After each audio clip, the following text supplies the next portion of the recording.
Okay. So looking at other people is kind of tiresome and takes up a lot of extra brain work. So let's take a few seconds, just close our eyes, and think about ourselves. Not our consciousness, not our bodies, whatever words or phrases we use to define our personalities, our identities.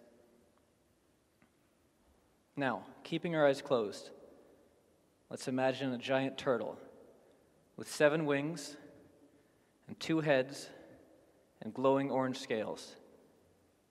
Just because you can imagine something doesn't mean it exists. I would argue that our identities are just like that giant turtle, something that can take up space inside of our heads, but that doesn't mean that it has any relation or help for understanding reality outside. Now, before I continue, let me clarify. I'm not talking here about what psychologists call our self-concept, the awareness of being a mind inside of a body, but instead what they call our self-schemas, the habits, behaviors, beliefs that we use to define our identity. That there is a being inside of us isn't to be argued, but the self we build around that being isn't helpful, and in fact gets in the way of understanding who we and the people around us are and can be. Everyone in this room is likely familiar with something called the cocktail effect, in name or in practice. The brain has a threshold for filtering out information that's biased towards information about ourselves, which is why we can hear our own name clearly spoken from across a noisy room, even if we can't clearly hear the person speaking right next to us.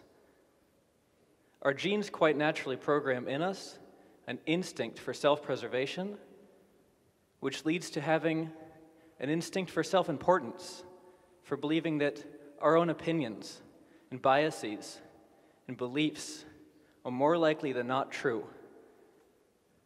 This made sense and was helpful when we were living in tribal societies of wandering apes. All right? Having to question the wisdom of the elders' decisions or the truth of Grandfather Sky could get us kicked out of the pack. It could cause chaos.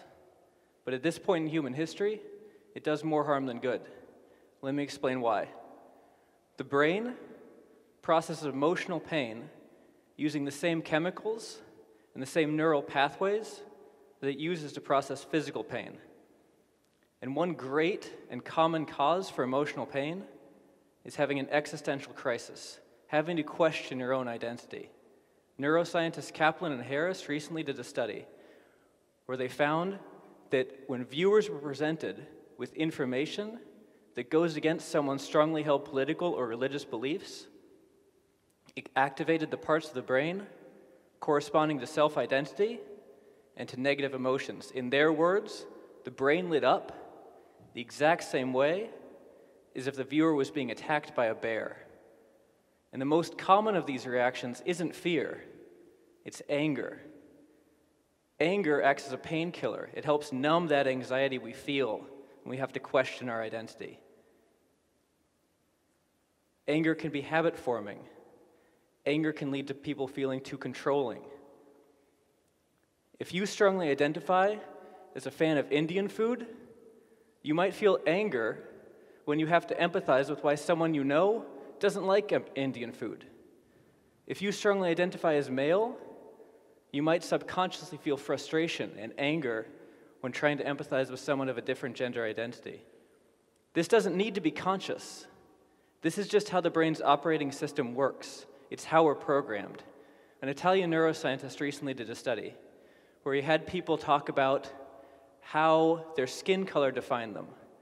And then he showed them pictures of a needle piercing the hand of someone with the same skin color as them.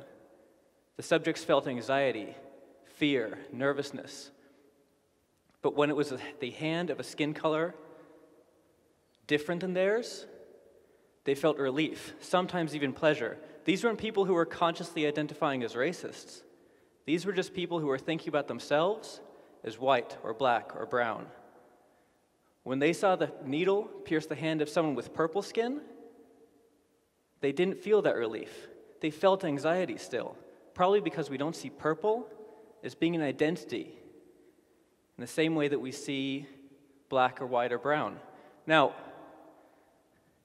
this doesn't just lead to national strife or ethnic warfare. Having an identity limits us from being as much of a human as we can be, from living our lives as fully as we can. In our eyes, we all have a blind spot, a place where there's no photoreceptors, where, especially if you're looking at something with only one eye, the brain fills in information the way it creates scenery from whole cloth like we're in a dream. I'm arguing that our identities are just like these blind spots. When we identify as one thing, we're saying we're not something else. The less we have a core identity, the less space that blind spot has to take up inside of our minds. Now, identity isn't the same as awareness. You can be aware that you pick your nose. That's a different thing than identifying as a nose picker. Being aware that you pick your nose means you're aware that it's something you might need to change. It's something that can change. Identifying as a nose picker means you might feel anxiety and fear if you're not allowed to pick your nose. You might feel a subconscious prejudice for people that are less nasally curious. Some of our habits, some of our beliefs might be more genetic than others. Parts of our identity definitely are genetic. But to say that who you are is your genetics is to confuse inheritance for destiny. You might be gay or Asian or female, but there's more to you than that. And identifying as gay or Asian or female limits you, and it keeps you from empathizing with people who are not that. It keeps you from seeing that who we are is a self-concept, and that everything else around that is just a coincidence of biology and culture. Now, do we really want to empathize with everybody?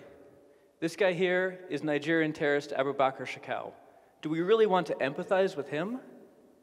I would argue yes. Empathy means understanding. It doesn't mean agreement. If we can empathize with him, we might be able to understand how he comes to be and prevent future Abubakar Shekaus from existing. There's no reason to think of real people like comic book villains, especially when two-dimensional comic book villains elicit so much empathy from us. We should expect as much empathy from real people as we get out of comic book villains. Now, assuming everything I've said is true, and adds up to the conclusion that having an identity is a bad thing, how can we proceed? Can we really get rid of something as ingrained in us as our personality? Well, it changes naturally over time. Our personality expands and contracts. Vietnamese Buddhism suggests meditating upon yourself as an infant close to birth and as an old person close to death to help us better realize that our identities are temporary and changeable. Similarly, it suggests meditating upon your face and body as that of someone else completely, someone that maybe you feel hate or fear. Literature helps us do this too. By reading the thoughts of somebody else, the words in our heads become the words from someone else's heads. It changes the neural patterns in our brains. Learning a new language or learning new skills can also help with this.